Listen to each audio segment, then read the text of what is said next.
Hello friends, നമ്മളിന്ന് കപ്പയും ശർക്കരയും, അതായത് കപ്പ ഒരു 1/2 കിലോ ഉണ്ട്, അതിന് വേവിച്ചെടുത്തിട്ടുണ്ട്. ഇനി ശർക്കര ഒരു 5 ശർക്കര ഞാൻ പാനിയാക്കി വെച്ചിട്ടുണ്ട്, അതായത് ഫസ്റ്റ് ടൈം ആക്കിയിട്ട് അതിൽ അരിച്ചെടുത്ത് അതിന് കുറുക്കി വെച്ചിട്ടുണ്ട്. പിന്നെ ഒരു മുറി തേങ്ങ ഏകദേശം ഇങ്ങനെ ഒരു കുറുകിയ പാകത്തിലേക്ക് ആക്കിയിട്ടുണ്ട്. ഇനി ഞാൻ ഇതിലേക്ക് ഈ തേങ്ങ ഇടാണ്. ഇനി ഇതിനൊന്ന് നന്നായി കുറച്ചും കൂടെ ഒന്ന് ചുരുട്ടിയെടുക്കാം. കപ്പ ഒന്ന് ഉടച്ചെടുക്കണം. കുറച്ച് നെയ്യ് ഒഴിച്ചിട്ടുണ്ട്.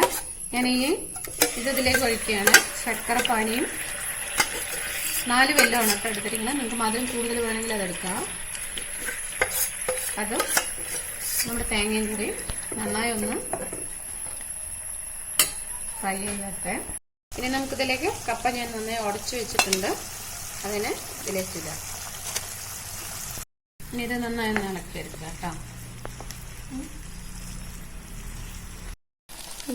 ഇതിലേക്ക് കുറച്ച് അണ്ടിപ്പരിപ്പ്, മുന്തിരി നെയ്യിൽ വറുത്തത്, കുറച്ച് പൊരികടല കേട്ടോ.